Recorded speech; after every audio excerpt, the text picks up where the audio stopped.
तो जतेक भी सरकारी चौर झोकैया लोगन मन हावो ना भैया, खबर ला बने चेत लगा के सुनो, काबर कि आपेश मन मर बड़े खबर आए हावे।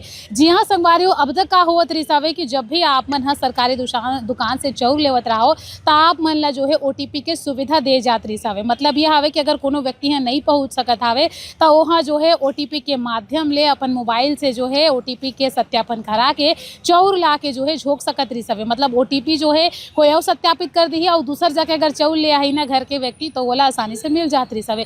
लेकिन अब भैया पूरा तरीके से नियम में खाद्य विभाग बदलाव कर दिया है। साफ निर्देश आवे कि अब जो है ओटीपी के माध्यम ले चौर नहीं मिले। सरकारी राशन दुकान आप मन ला जायल पड़ी और आप मन जब वहाँ पे जाहू तो अपन अंगूठा ला लगाहू, फिंगरप्रिंट के स्क्रीन करवाहू, ओकर बाद ही जो है आप मन ला राशन मिलही। साफ तौर पर ये कहे जाते हुए संगवारियों के बीते दिन कई ऐसा मामला आए रही सवे जेमा बताए जात रही सवे कि ओटीपी के माध्यम ले जब चौर दे जात रही सवे, राशन दिए जात रही सवे, तो कुछ लोगन मन हा ओकर फायदा उठावत रही सवे और गलत इस्तेमाल घलो करत रही सवे और चौर ला एती वेती बेचे बर घलो शुरू कर दे रही सवे। जेकर बाद ये पूरा फैसला आए हावे कि अब कोई भी व्यक्ति हो अगर चौर लेना हावे तो परिवार के कोई एक सदस्य भी अगर जाके वहाँ पर अपन अंगूठा ला लगा दी, सत्यापित करा दी, तो ओकर बाद ओला जो है आसानी से राशन हाँ मिल जाही। फिर ऐसे लोगन में जे मन सोचते कि भैया घर बैठे में ओटीपी सत्यापित करके चौर ला ले लूँ ऐसे कह के, तब ऐसा नहीं होने वाला हावे। वीडियो ला ज़्यादा से ज़्यादा लोगन मन ला शेयर कर दो ताकि ये जानकारी लोगन मन तक पहुँच सके।